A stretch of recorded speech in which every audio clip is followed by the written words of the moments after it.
السلام علیکم ورحمۃ اللہ وبرکاتہ۔ الحمد للہ وکفی وسلام علی عبادہ الذین اصطفی اما بعد۔ ناظرین کرام، اللہ رب العزت ہمیں سلامت رکھے، خوش رکھے۔ رمضان المبارک کی گھڑیاں اور پورا مہینہ گزارنے کے بعد ہمیں سب سے پہلے اس بات پر توجہ دینے کی ضرورت ہے کہ ہم ابھی وہی مسلمان تھے جو رمضان کے اندر ہم نے عبادتیں کی، اور یقیناً اللہ رب العزت صرف رمضان میں ہی ہمارا رب نہیں بن جاتا، بلکہ رمضان کے علاوہ بھی وہ ہمارا رب ہے، ہمارا پالنہار ہے، ہماری ہر ایک چیز پر نظر کیے ہوئے ہے۔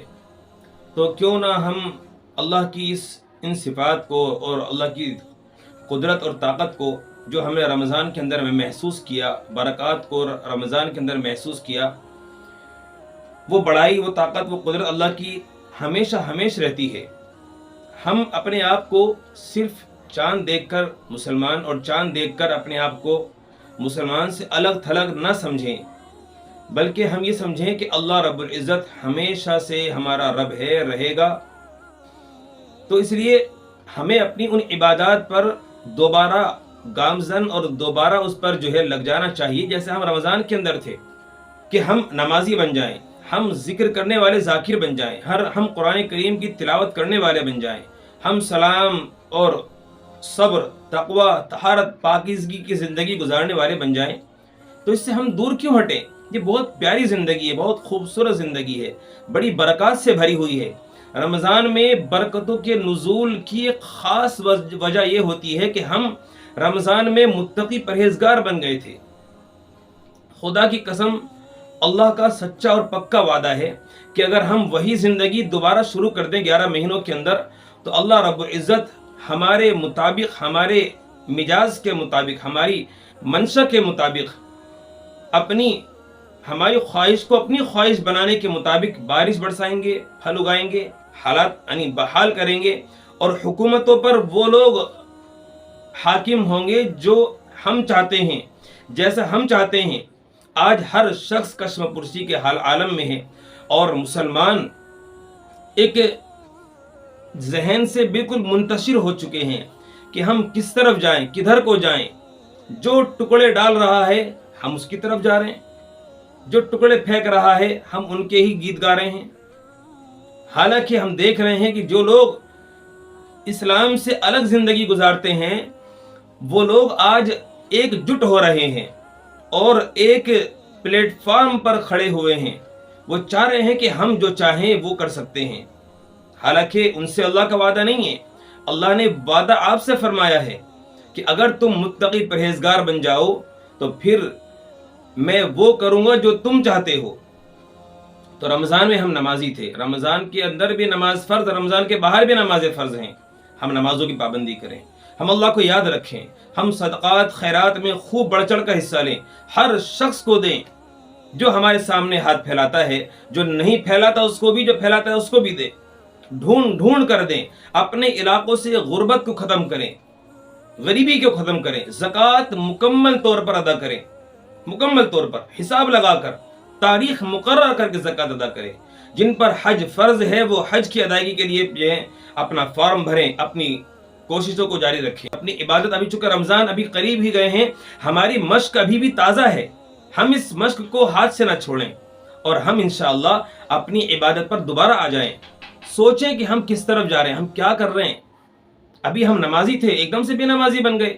نماز ہی تو ہماری اور کفر کے درمیان ایک آڑ تھی، اب وہی ہم نے چھوڑ دی، تو ہمارے اندر اور کفر کے درمیان کیا فرق رہا بتائیے۔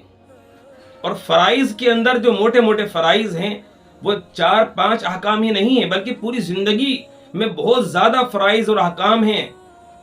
لوگوں کی مدد کرنا بھی فرض ہے، اور حق اور سچی گواہی دینا بھی فرض ہے۔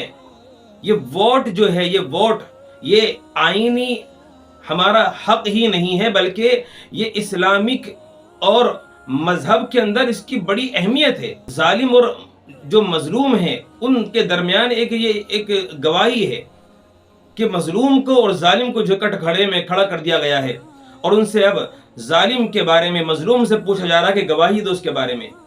اگر ہم نے سچی گواہی نہ دی تو کل قیامت کے دن ہماری پکڑ ہوگی۔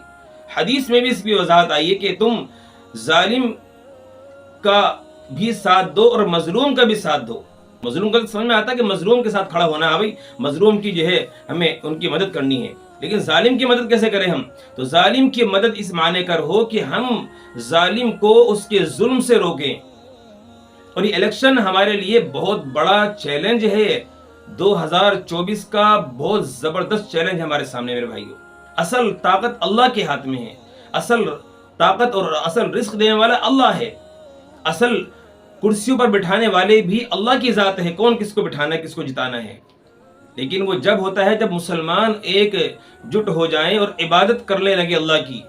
تو رمضان ہمارے لیے بہترین نمونہ تھا، ہم اپنی عبادت پہ دوبارہ گامزن ہو جائیں، آ جائیں اور الیکشن کے اندر اپنی سچی گواہی دینے کا ہم اللہ کے سامنے عہد کریں کہ انشاءاللہ گواہی دیں گے تو ظالم کے خلاف اور مظلوم کے حق میں گواہی دیں گے کہ اللہ ہم آپ سے راضی ہیں اور ہم آپ کی عبادت کرتے ہیں، آپ ہی کو اپنا رب مانتے ہیں، آپ ہی کی طاقت اصل طاقت ہے۔ کہاں جا رہے ہو آپ؟ اگر ہم نے یہ سوچ لیا کہ یہ طاقت میں ہے، یہ سطح میں ہے، ان کی فلاں پاور ہے، ہم ان کے ساتھ رہیں گے تو ہمارا کام بنے گا، ہماری پراپرٹیاں ہمارے جو ہے ہاتھ میں رہیں گی، ورنہ ہم پر چھاپا پڑ جائے گا، ہمارا فلاں کاروبار کیسے چلے گا، ہمارے مسائل کیسے حل ہوں گے۔ بہت سارے لوگ اپنی مصلحت اور اپنے مفاد کی خاطر آج جو ہے ظالم کا ساتھ دینے میں لگے ہوئے ہیں، اور ان علماء کو آج جو ہے لوگ انگلی اٹھا رہے ہیں ان پر کہ جنہوں نے اپنی وہ زندگی کہ جس زندگی میں آج کے دنیا دار لوگوں نے اس وقت پہ اپنی دنیا کمائی اور دنیا کے روپے اور ٹکے اور ٹھیکرے کمانے میں زندگی گزار دی، اور اسی دور کے اندر ان علماء نے اس وقت میں وحی کا علم حاصل کرنے میں، انہوں نے قرآن و حدیث کے علم حاصل کرنے میں زندگی گزار دی، اور آج جب وہ چونکہ ظاہر سی بات ہے جنہوں نے علم سیکھا ہے، وہ جو جانتے ہیں، وہ جو قرآن کی نسبت سے، قرآن کے حوالے سے ہمیں جو بتا رہے ہیں، جیسے ہمارے مولانا سجاد نعمانی صاحب دامت برکاتہم العالیہ، اور اسی طرح مولانا ابوالقاسم نعمانی، یہ بڑے بڑے ہمارے آج کے دور کے ہمارے سمجھ لیجئے ایک رہبر ہیں، ہمیں یہ بتا رہے ہیں کہ بھائی ظالم کا ساتھ نہ دو اور ووٹ کو اپنا حق سمجھو اور حق کے ساتھ ووٹ ڈالو، ووٹ ڈالنے کو ضروری سمجھو۔ تو اس لیے ہم اپنے علاقوں میں اس بات کی فکر کریں کہ ہم ووٹ کو صحیح جگہ اور وقت پر اور ہر شخص کو ڈالنی چاہیے۔ ہم اس وقت جو ہیں بکھرے نہیں بلکہ ایک جٹ ہو جائیں اور اللہ کا ساتھ دیں، اللہ کے دین کا ساتھ دیں، ظالم کا ساتھ دیں ظلم سے روکنے کے لیے، اور مظلوموں کے ساتھ کھڑے رہیں۔ اللہ تعالیٰ مجھے بھی اور آپ کو بھی عمل کرنے کی توفیق عطا فرمائے اور ہمیں اپنے ووٹ کا صحیح استعمال کرنے کی توفیق عطا فرمائے۔ السلام علیکم ورحمۃ اللہ وبرکاتہ۔